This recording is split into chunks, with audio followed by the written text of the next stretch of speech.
Bismillahirrahmanirrahim. Assalamualaikum warahmatullahi wabarakatuh. Pemirsa gapai kemuliaan yang dirahmati Allah. Terkadang kita merasa sudah beriman. Kita sholat, kita berdoa, kita mengaku cinta kepada Allah Azza wa Jalla. Tapi di saat yang sama kita masih ragu untuk sepenuhnya menjalani perintahnya. Inilah yang disebut beriman setengah-setengah. Iman yang tidak tegas, yang mudah goyah saat dunia menawarkan kenyamanan. Nah, pemirsa, selama 45 menit ke depan, insya Allah kita akan belajar bersama tentang bahayanya beriman setengah-setengah dan bagaimana memperkuat keyakinan agar hati kita tetap istiqomah. Semoga Allah Azza wa Jalla menjadikan kita sebagai hamba yang teguh dalam iman dan ikhlas dalam taat. Amin ya rabbal alamin. Dan seperti biasa, saya tidak sendirian. Sudah hadir bersama saya di studio, ada gurunda dan ayahanda kesayangan kita semua, Kiai Haji Haris Akmal. Assalamualaikum Ayah. Waalaikumsalam warahmatullahi wabarakatuh. Apa kabar Pak Kiai? Baik, alhamdulillah, seperti kamu. Alhamdulillah, hari ini kita cerah ceria sekali, kuning Pak Kiai. Iya, warnanya. Bukan warna partai ya ini. Bukan, warna cerah. Warna cerah, mudah-mudahan menawarkan juga semangat ya kepada pemirsa gapai kemuliaan juga di rumah. Iya. Jadi pagi harus semangat ya Pak. Salah satu yang disenangi malaikat Jibril itu warna kuning. Masya Allah, betul begitu Pak Kiai? Ya, jadi suatu saat Nabi menjumpai di kedatangan malaikat Jibril menggunakan kuning. Kuning. Karena apa? Ada energi positif ya yang. Iya, kita tidak mendapati jawabannya, tetapi seleranya yang kita tangkap warnanya kuning. Tapi biasanya kalau pakai baju kuning tuh jadi semangat Pak Kiai. Karena udah kelihatan dari jauh. Tampak mencolok begitu ya. Jadi ngebahas kostum. Tapi Pak Kiai menarik, hari ini kita akan membahas tentang bahayanya beriman secara setengah-setengah. Nanti kita akan elaborasi lebih lanjut. Tapi sebelum itu, saya juga ingin mengingatkan bagi Anda pemirsa yang juga memiliki pertanyaan, Anda bisa mengirimkan pertanyaan Anda berupa video melalui nomor WhatsApp yang tertera di layar kaca. Pak Kiai, kalau tadi di pembuka di Mukadimah disampaikan bahwa yang kemudian secara garis besar kita tahu beriman setengah-setengah itu iya betul, kita meyakini kebesaran Allah, kita beriman, tapi di sisi lain kita belum sepenuhnya mengamalkan apa yang kemudian Allah perintahkan dan menjauhi apa yang kemudian Allah larang. Tapi sebenarnya dalam konteks mungkin Quran atau mungkin hadis atau mungkin yang sudah pernah disampaikan oleh baginda Rasulullah SAW, bagaimana sebenarnya kemudian mendefinisi Pak Kiai iman setengah-setengah itu seperti apa? Silahkan Pak Kiai. Bismillah walhamdulillah wassalatu wassalamu ala rasulillah amma ba'du. Mbak Mila dan para pemirsa, sebenarnya ayat yang digambarkan di dalam Al-Quran itu yumu'inu nabi ba'dil kitab, ya, wa yakfuru nabi ba'din, orang yang beriman pada sebagian Alkitab dan tidak beriman pada sebagian itu. Pada ayat berikutnya itu dijelaskan siapa yang dimaksud dengan beriman setengah-setengah. Ayat itu mengatakan ulaikal ladzina istaraul hayata dunya bil akhirah. Orang yang dianggap setengah-setengah beragama, setengah-setengah beriman itu ukurannya ketika dia jual agamanya untuk kepentingan duniawi. Nah, itu orang yang dianggap beragama setengah-setengah. Jadi duniawi dan ukhrawi itu enggak sejajar untuk dibandingkan. Jadi kalau umpamanya menukar keimanan dengan hal-hal yang sifatnya duniawi, seperti sekarang umpamanya ketika seorang artis pindah agamanya tergantung wanita yang dinikahinya. Itu dia namanya beragama setengah-setengah, beriman setengah-setengah. Nanti ketika dia menikah lagi dengan agama beda, maka dia pindah lagi agamanya. Orang yang semacam ini, minal murtaddina, semacam ini adalah orang yang dianggapnya setengah-setengah. Adapun orang yang ibadahnya setengah-setengah itu disebutnya asi. Asi itu artinya orang yang durhaka gitu. Sholatnya bolong-bolong, kadang ditinggal dan lain sebagainya. Dia tidak termasuk orang yang setengah-setengah dalam beriman. Jadi kalau ukuran keimanan itu yang esensinya dijual. Esensinya yang dijual baru itu disebut pada kriteria beriman cuma setengah-setengah. Jadi esensinya, apakah itu juga berkaitan juga misalnya dengan Mungkin akidahnya, Pak Kiai, akidahnya belum sempurna atau tauhidnya mungkin belum sempurna, bisa termasuk dalam ibadah juga. Kriterianya memang begitu. Biasanya yang menjual itu salah satu faktornya itu akidahnya nggak mumpuni. Oleh karena itu kenapa di dalam Islam itu pertama kali yang mesti diajarkan kepada anak-anak kita itulah akidah, masalah tauhid. Karena berbahaya dia. Nanti kalau dia berbenturan sama kepentingan ekonomi, kepentingan politik, kepentingan ya dan lain sebagainya, maka dia berani jual. Oke. Jadi kemudian yang mendrive, yang pada akhirnya orang atau seorang muslim itu bisa berbelok pada iman yang setengah-setengah itu hawa nafsu nggak sih Pak Kiai? Nah, karena mungkin ya itu tadi kepentingan, ya. Kepentingan. Bisa jadi biasanya kepentingan, dan kepentingan itu termasuk nafsu. Nafsu. Jadi nafsu itu sebuah gambaran dari hal-hal yang positif dan negatif. Ya, seperti kalau umpamanya kita senang makan makanan tertentu, sampai dengan kita senang menampilkan sesuatu, itu juga termasuk membela sesuatu, itu juga nafsu. Jadi hati-hati, iman pada beriman tapi setengah-setengah. Jadi dia beriman tapi sebenarnya itu tadi ya, masih fondasinya belum kuat. Enggak kokoh. Itu yang bisa menjual. Iya. Dan sekarang kita melihat, mudah-mudahan kita juga tidak termasuk pada golongan orang ini ya. Tapi pada akhirnya sekarang tuh kita banyak melihat contoh Pak Kiai, apalagi di media sosial gitu ya. Misalnya karena mungkin ikut tren atau apa, bisa jadi mungkin yang harusnya secara akidah nggak boleh. Misalnya Pak Kiai ya, ada seorang muslimah yang harusnya menjaga aurat, kemudian tidak tampil berlebihan. Misalnya, saya nggak ini sih, misalnya mungkin tampilannya agak ketat misalnya, atau kemudian ikut tren joget-joget yang segala macam, itu juga bisa jadi arahnya bisa ke sana nggak sih Pak Kiai? Iya, apapun ya. Bisa bermuara ke sana. Bisa ke sana. Walaupun itu baru instrumennya, baru mukaddimah, baru pengantar, tetapi dia sudah mulai very kolosal gitu, mentoleran hal-hal yang sebenarnya tidak layak sama dia. Itu instrumen yang tidak bagus sebenarnya. Nah, betul. Dan Pak Kiai, apalagi zaman sekarang yang kita begitu mudah ya, maksudnya mendapatkan distraksinya kan macam-macam di media sosial gitu ya. Yang sebenarnya kalau kita lihat-lihat juga kurang pas sesuai dengan misalnya norma-norma dalam beragama. Nah, ini kan sebenarnya bisa dikatakan tantangan kita luar biasa nih di era saat ini. Bagaimana kemudian kita bisa hati-hati supaya kita tidak kemudian masuk dalam itu tadi, lingkungan yang pada akhirnya bisa menggeser akidah dan tauhid kita gitu. Perlindungan di dalam Islam itu ya, inna likulli malikin hima wa himallahi al-maharim gitu ya. Sesungguhnya setiap raja pada wilayah kerajaannya itu ada perlindungan. Jadi ada batas teritorial, ada yang dijaga ketat oleh tentara dan sebagainya. Itu adalah hima wa himallahil haramah, maharim jamaknya.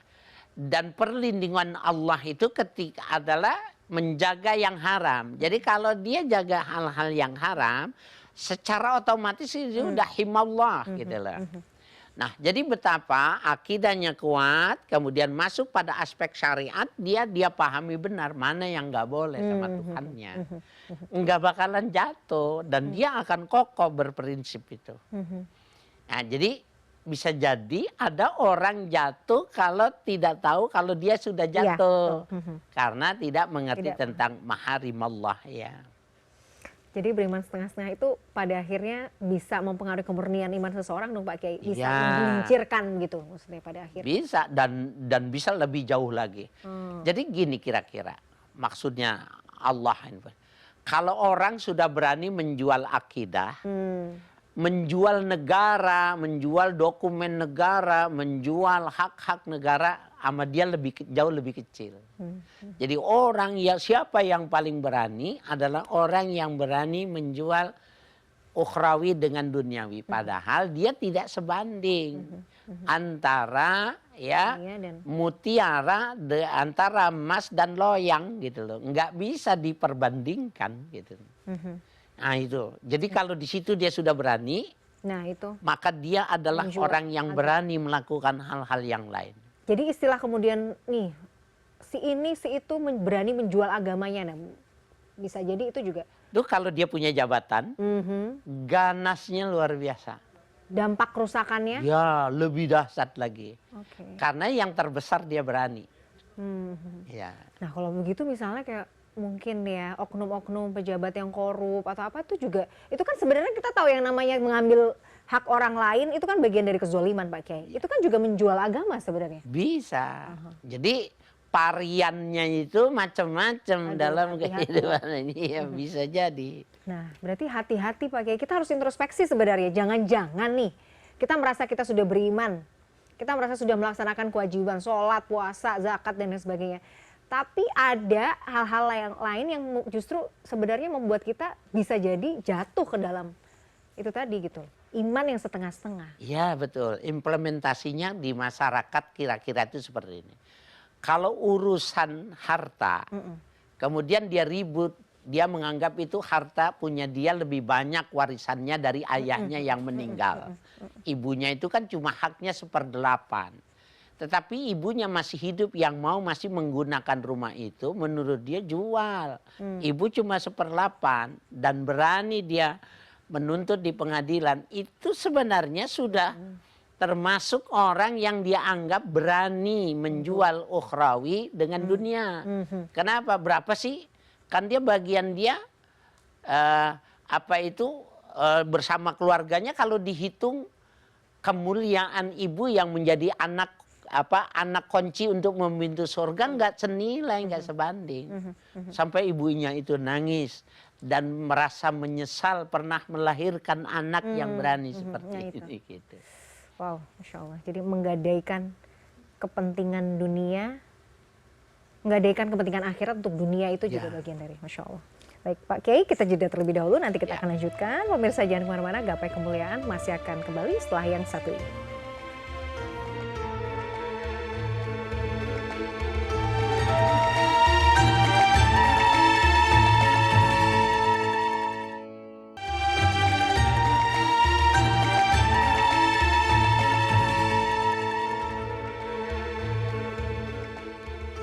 Pemirsa, terima kasih Anda masih menyaksikan Gapai Kemuliaan. Pemirsa, di segmen kedua ini, Kiai Haji Haris Hakam akan menjawab pertanyaan Anda pemirsa Gapai Kemuliaan yang sudah masuk melalui WhatsApp dalam segmen Ustadz Menjawab.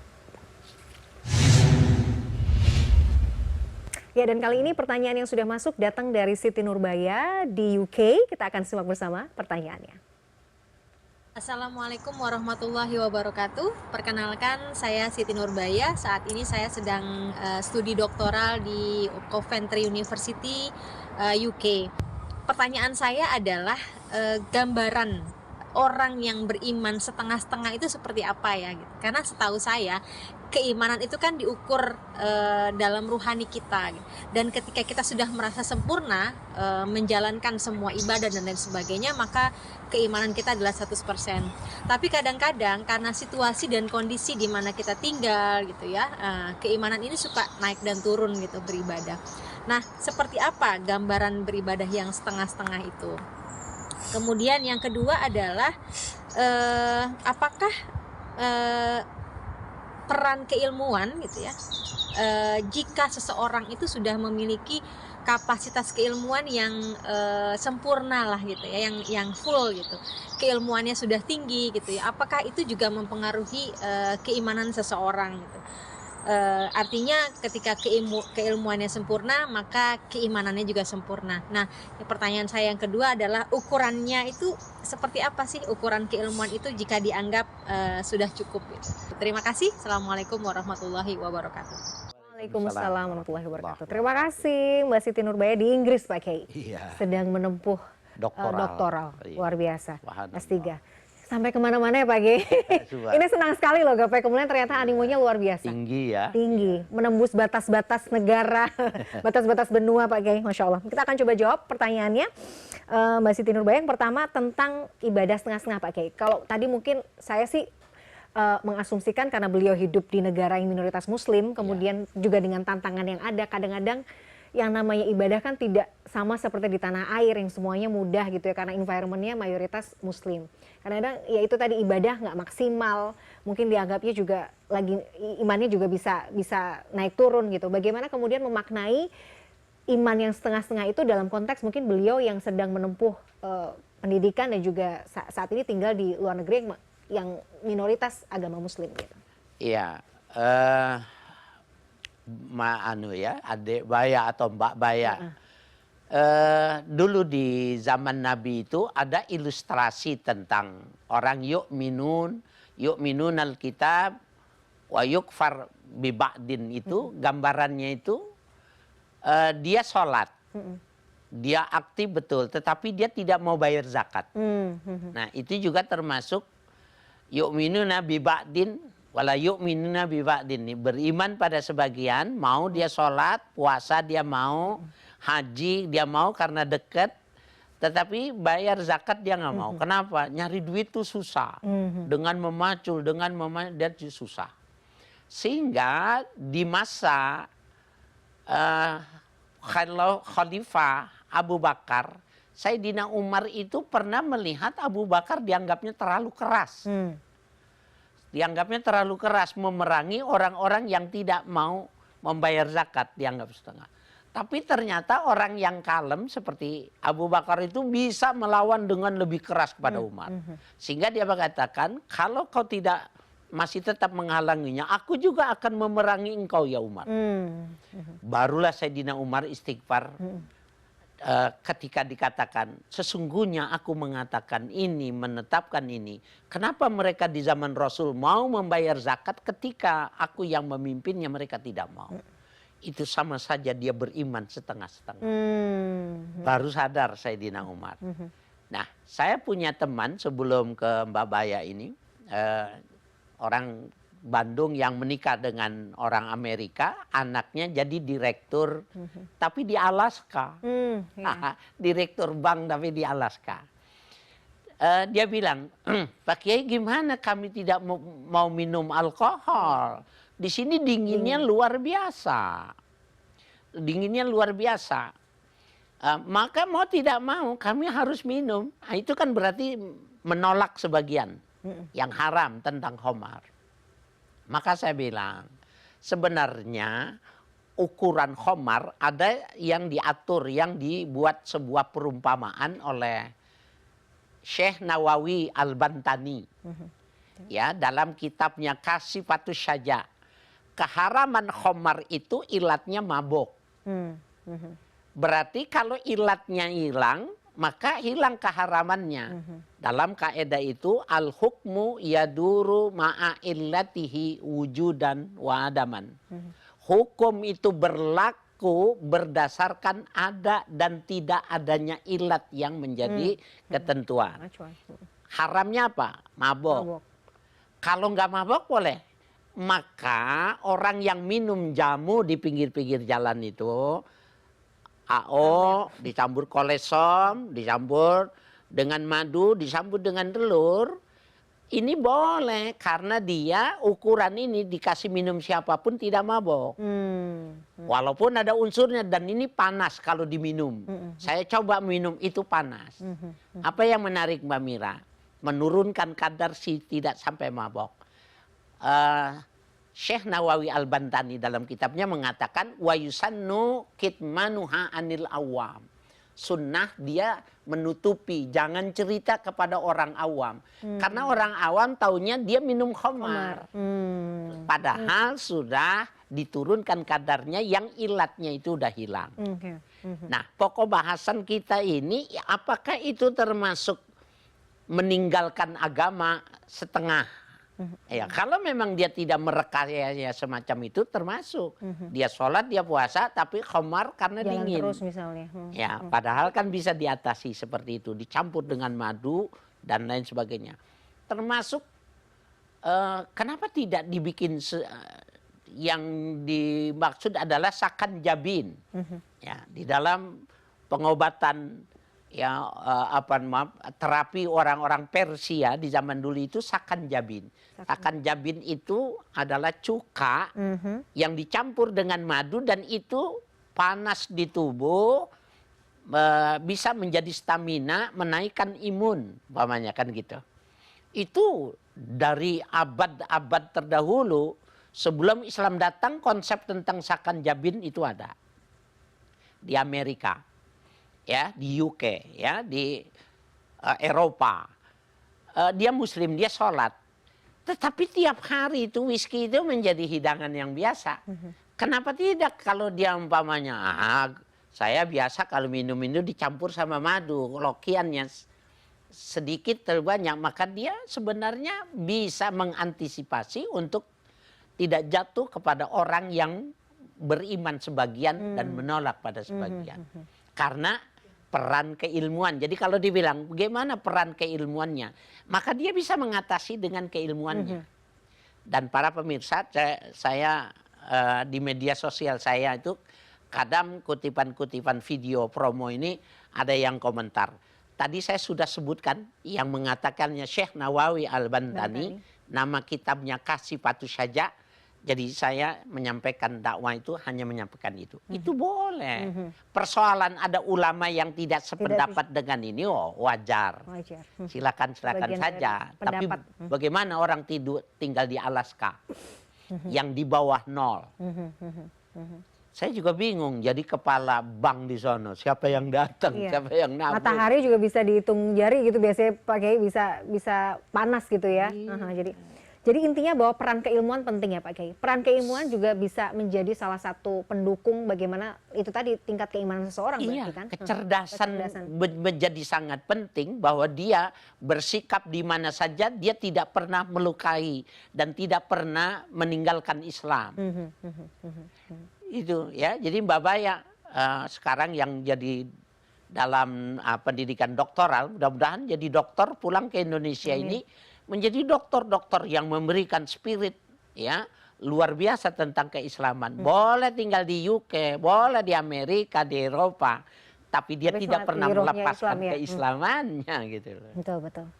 Mudah-mudahan bisa menjawab pertanyaan dari Mbak Siti Nurbaya tadi, luar biasa. Pak Kiai menarik sekali, tapi kita harus jeda terlebih dahulu. Nanti kita akan lanjutkan di segmen berikutnya. Pemirsa jangan kemana-mana, Gapai Kemuliaan masih akan kembali setelah jeda yang satu ini, tetaplah bersama kami.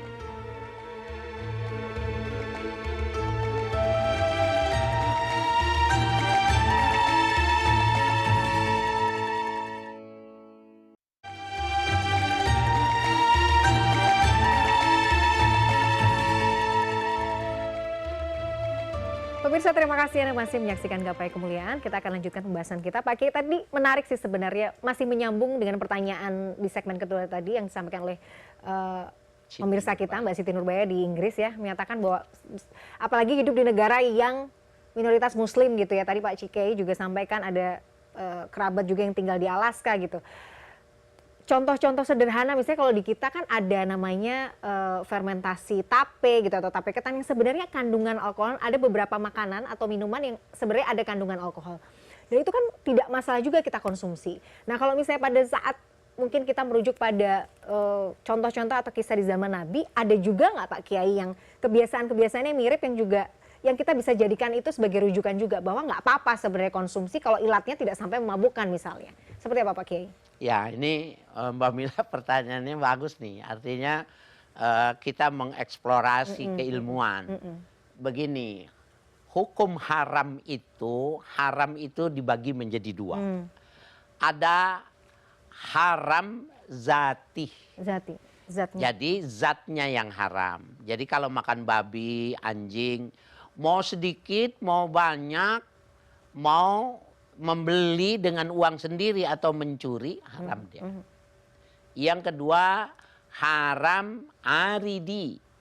Haram aridi itu arid tadinya tidak ada menjadi ada. Jadi eksplorasi gitu ya. Arid sesuatu yang direkayasa, sesuatu yang dibuat. Nah, contohnya seperti ganja. Pohon ganja, daun ganja itu adalah benda suci. Jadi kalau kita sholat mengantongi ganja setengah on, sah sholatnya. Tetap sah ya. Sah, karena yang dikantongi itu tidak ada bedanya dengan daun Daun yang pohon-pohon yang ada, daun bambu, daun duren, nggak ada Daun bedanya. mangga, iya. Karena dia keharamannya ketika dihisap. Dihisap menimbulkan mabok. Nah, ilatnya dihisap yang melahirkan mabok. Mabuk. Khamar keharamannya itu diminum yang melahirkan mabok. Nah, kaedahnya al-hukmu yaduru ma'a illatihi wujudan wa adaman. Hukum itu berlaku berdasarkan ada dan tidak adanya ilat. Ada ilatnya haram, tidak ada ilatnya hilang keharamannya. Nah, kalau ditanya apakah di zaman Nabi sudah dikenal yang namanya proses fermentasi, sudah, dan Nabi melakukan. Para pemirsa hati-hati mendengarnya ini, saya juga berlindung agar supaya tidak menyesatkan. Bahwa di zaman Nabi itu sudah ada khomar. Khomar itu korma diperas atau anggur diperas, yang umum anggur. Kemudian disaring, airnya saja ditutup rapat dan itu dipendam atau di tempat yang kering. Sekian lama maka fermentasinya itu melahirkan alkohol. Nah, Nabi suka melakukan dengan kurma. Bedanya yang dilakukan oleh Nabi, kurma itu dibejek-bejek, ya, kemudian halus, dikumpulkan. Kalau ini tadi disaring, kalau ini tidak. Kemudian digantung. Ketika digantung maka lama-kelamaan proses fermentasi itu ngalir cairan dari kumpulan kurma ini Ini fermentasi ini ada alkoholnya. Kalau di musim dingin maka ini bisa penahan dingin. Ya, bisa menghangatkan tubuh. Nah, dan ini tidak sampai memabokkan. Nah, itu bedanya. Ya, paham. Jadi ini keharamannya sampai mabok, yang ini tidak. Paham. Nah, orang Indonesia bikin tape dari singkong, tape dari ketan.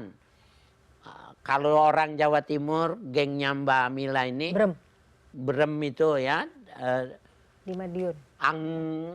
Apel ya cuka. Nah, sekarang juga sedang musim pakai kombucha. Apa tuh kombucha? Kombucha itu jadi semacam apa ya? Semacam jamur juga yang dia difermentasi cairannya gitu ya. Ada teh, jadi semacam teh hitam yang kemudian difermentasi berapa lama. Nanti kandungan fermentasinya itu bagus untuk pencernaan. Itu sedang musim juga. Nah, ya, itu juga ada saya pernah membaca sebuah tulisan dokter. Semua proses fermentasi itu untuk tubuh bagus. Minum susu dengan minum yogurt, maka minum yogurt lebih bagus dari minum susu. Yang penting jangan sampai level memabukkan, yang itu. Zawalul akal. Menghilangkan akal atau sampai hilang, tidak berfungsi. Mafhum mukhalafahnya kalau dia cuma menghangatkan tubuh, boleh.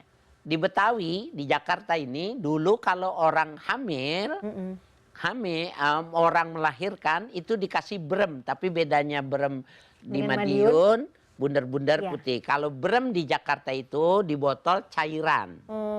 Cairan. Maka orang yang hamil itu antiseptik pada zaman dulu itu tidak seperti sekarang, banyak obatnya. Dulu brem itu, alkohol itu diminum untuk antiseptik karena dia lukanya di dalam.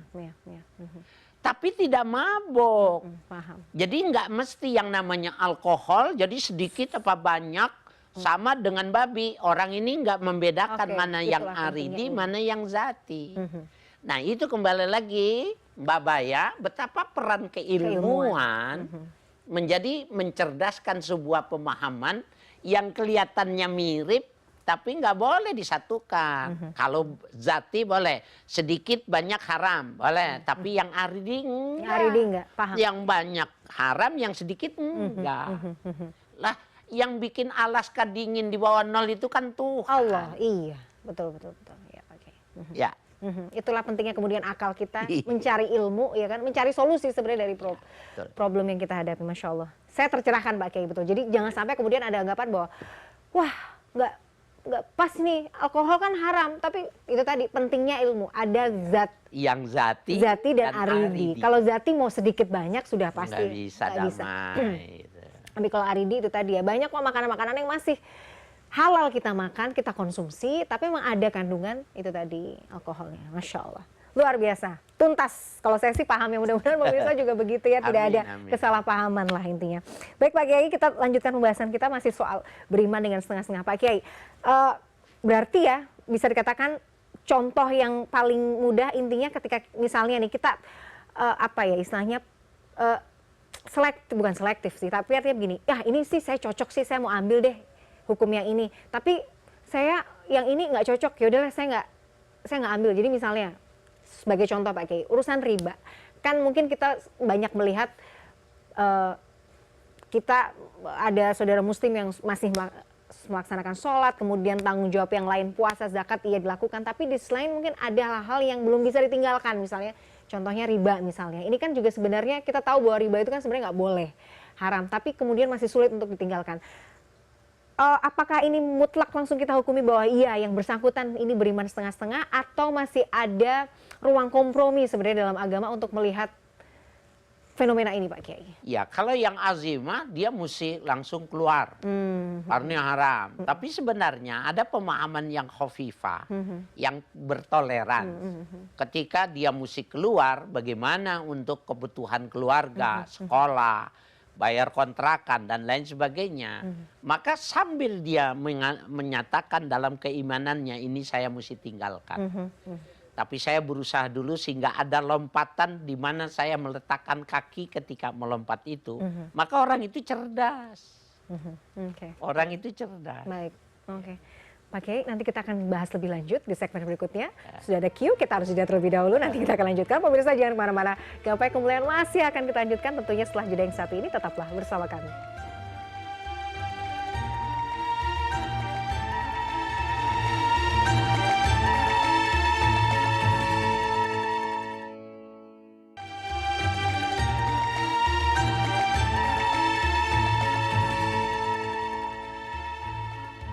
Ya pemirsa, terima kasih Anda masih menyaksikan Gapai Kemuliaan. Kita akan lanjutkan pembahasan kita. Pak Kiai, masih soal iman yang tadi setengah-setengah, mudah-mudahan kita tidak tergelincir ke dalamnya. Jadi intinya bahwa terus belajar dan juga memilih pergaulan yang baik itu juga salah satu ikhtiar kita supaya kita tetap bisa mendapatkan iman yang utuh ya Pak Kiai. Betul. Dan apa yang kalau kita korelasikan apa yang ditanya oleh Siti Nurbaya di UK ini begini Mbak Mila. Dia tadi mengatakan bahwa iman itu kan adanya di hati. Iya. Sementara melakukan penerimaan setengah-setengah itu bagian dari sebuah sikap pelaksanaan peribadatan atau penerimaan pensikapan terhadap ibadah gitu. Apakah ada hubungannya, ada korelasinya? Jawabannya ya. Jadi iman itu kalau dia sudah mengkristal di dalam tubuh manusia, maka dia akan mengeluarkan pamor, mengeluarkan cahaya, dan cahaya itu yang melahirkan sikap-sikap ya yang berlandasan kepada kecerdasan spiritual gitu loh. Jadi kalau itu mengapa di dalam Islam itu pada episode yang lalu kita sudah bahas bahwa sebenarnya orang non-muslim juga kalau dia perlakuannya sama dengan keimanan-keimanan yang dilakukan orang muslim, maka dia mendapatkan kecintaan dari Tuhan kita. Nah, jadi kalau orang beriman walaupun dia muslim tetapi refleksi imannya tidak ada, kan berarti dia menyamakannya dengan orang lain gitu loh. Dia menjadi muslim yang dimurka, yang tidak disukai oleh Allah. La yuhibbuhullahu lahum. Allah nggak suka, nggak cinta sama mereka. Nah, jadi betapa pentingnya kita memahami itu sehingga ketika kita bergaul, ketika kita bermasyarakat, berkomunitas dengan kapasitas keilmuan kita yang cerdas, yang mampu, maka sesungguhnya tidak merusak pergaulannya dan tidak merusak agama. Itu peran ilmu itu begitu sangat luar biasa. Ya memang, mohon maaf para pemirsa, jangan cuma mengandalkan mengaji hanya di TV saja. Tetapi kita perlu mengaji, duduk di majelis-majelis taklim bersama ulama-ulama untuk menggali ya keilmuan. Dan jangan lupa CNN-nya ini tiap pagi disetel. Ketemu sama Mbak Mila. Ada Kiai Haris juga. Pak Kiai, saya ingat sekali di mungkin episode sebelumnya kan kita membahas tentang munafik ya. Munafik itu kan salah satunya juga karena ada salah satu cirinya adalah crab mentality. Jadi kita menggunakan pundaknya orang lain, punggungnya orang lain agar kita mendapatkan apa yang kita mau, keuntungan untuk diri kita sendiri. Sementara tadi Pak Kiai di awal juga menjelaskan bahwa iman yang setengah-setengah itu salah satu contohnya juga karena kita menjual agama untuk juga kepentingan duniawi. Saya melihatnya ada irisan di sana. Apakah sebenarnya munafik itu juga merupakan bagian dari iman yang setengah-setengah ini atau bisa bahkan lebih buruk dari itu Pak Kiai? Dia kalau munafik itu sifatnya itu boleh dianggap permanen gitu. Kalau ini menerima iman setengah-setengah, ini dia kondisional. Artinya pada hal-hal tertentu emang dia jual. Kalau halnya tidak membutuhkan dia nggak jual. Jadi dia lebih rendah. Oleh karena itu ada ayat berikutnya mengatakan fama jaza'u zalika minkum illa khizyun fil hayati dunya. Tidak ada balasan bagi orang yang menjual agamanya untuk duniawi itu di antara kalian kecuali khizyun fil hayati dunya. Khizyun itu maknanya hawanun, kehinaan. Dan balasannya bukan di akhirat, di dunia ini. Nah, jadi kalau ditanya, ada tidak dosa yang balasannya bukan di akhirat, di dunia? Kalau kita tahu, pertama adalah durhaka ibu bapak. Yang kedua ini khizyun, itu maknanya menjual agamanya untuk kepentingan duniawi. Dia dibalasnya bukan di akhirat doang, di dunia. Di antara ulama dikutip pendapat Ibnu Sikit, bahwa Ibnu Sikit mengatakan khizyun itu maknanya waqi'ul balaya. Dia akan terkena musibah. Nah, jadi para pemirsa jangan juga nih mengeneralisir ada orang miskin kemudian jadi kaya, kemudian jatuh dia kembali lagi miskin. Kita akan mengatakan nih contohnya orang jual agama, jangan mengeneralisir. Tetapi salah satu ilustrasinya begitu. Bisa jadi begitu.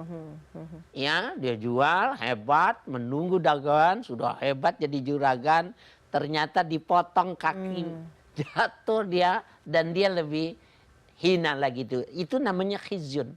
Saya kadang berpikir, oh ternyata ada dosa yang dibalas di dunia ini. Dan ini subhanallah ya, banyak ya orang-orang dengan atas nama partai Islam, atas nama kepentingan golongan Islam, atas nama ini dan itu, tetapi ketika dia bertarung pada kepentingan politik, mau tidak mau dia mesti tanda tangan juga.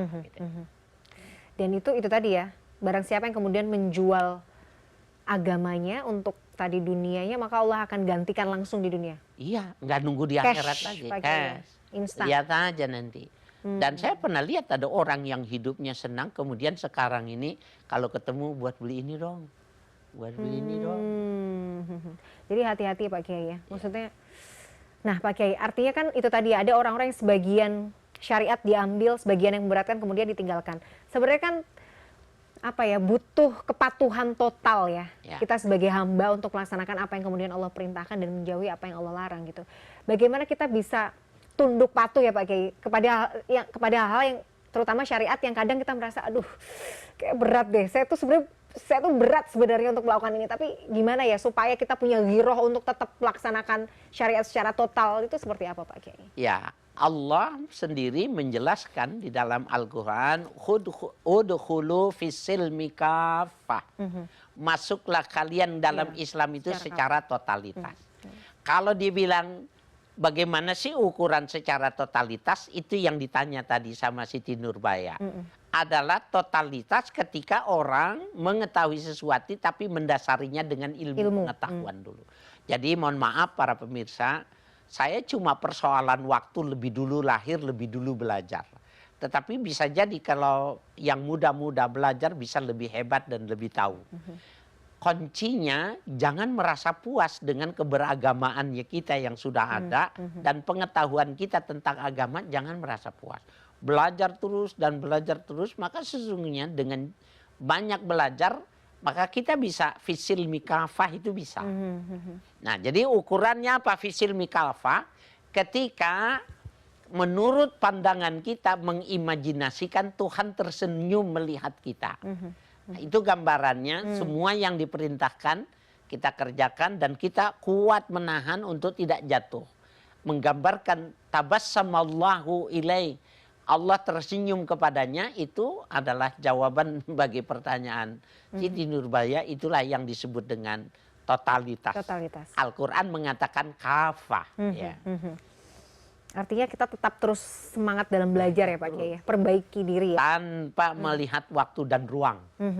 Sebenarnya tuh Allah juga tidak menuntut kesempurnaan gak sih dari kita Pak Kiai? Maksudnya gini, karena kita berpikir bahwa yang namanya manusia tuh kan tidak ada juga kata sempurna. Iman kita kan juga nggak akan pernah sempurna, nggak akan bisa lah menyamai atau mungkin mendekati sahabat apalagi baginda Rasulullah gitu ya. Tapi kan ketika Allah kan melihat proses ya, ketika kita belajar, ya mungkin iman kita masih belum sempurna, kadang kita futur juga naik turun. Tapi ketika kita berusaha terus memperbaiki diri, Allah juga akan melihat ikhtiar kita kan sebenarnya Pak Kiai. Iya, justru karena kita ikhtiar itu, karena kita terus berusaha itu, yang menyebabkan kita itu menjadi penilaiannya dua. Nih orang memaksakan benar, dia pengen tahu. Memaksakan benar, mengambil waktunya sedemikian rupa, pengen dia menjaga agamanya. Ini orang yang nggak ketahuan menduduki derajat tertinggi gitu. Karena orang mendapatkan 1 pahala 2 pahala, dia langsung 2, 2, sehingga percepatan derajatnya lebih tinggi. Karena memaksakan gitu. Memaksakan. Jadi Ya. semuanya harus paksakan. Ya kan? Allah memaksakan. Itu. Jadi intinya bahwa jangan patah semangat, kita harus terus belajar gitu ya. Memang tidak ada yang sempurna, tapi Allah akan melihat proses yang kita lalui ya Pak Kiai. Iya, Insya Allah. betul. Jazakallah khair Pak Kiai, ilmunya hari ini luar biasa, banyak insight. Mudah-mudahan juga bisa memberikan pencerahan di keseharian kita ya. Tidak hanya bagi saya pemirsa, tapi juga tidak hanya bagi saya, tapi juga pemirsa di rumah. Pak Kiai sehat selalu. Amin. Sehingga selalu setia berbagi ilmu kepada kami setiap pagi di Gapai Kemuliaan. Masya Allah. Pemirsa, tidak terasa usai sudah perjumpaan kita dalam program Gapai Kemuliaan hari ini. Semoga kajian hari ini membawa manfaat, membawa kebaikan, dan Allah Azza wa Jalla senantiasa mudahkan kita semua untuk menuntut ilmu agama dan mengamalkannya. Amin ya rabbal alamin. Terima kasih atas perhatian Anda. Saya Meladia Rahma dan juga Kiai Haji Harisal Kamil undur diri. Insya Allah kita akan jumpa lagi pada episode yang akan datang. Subhanakallahumma wa bihamdika, asyhadu alla ilaha illa anta, astaghfiruka wa atubu ilaik. Wassalamualaikum warahmatullahi wabarakatuh. Waalaikumsalam warahmatullahi wabarakatuh.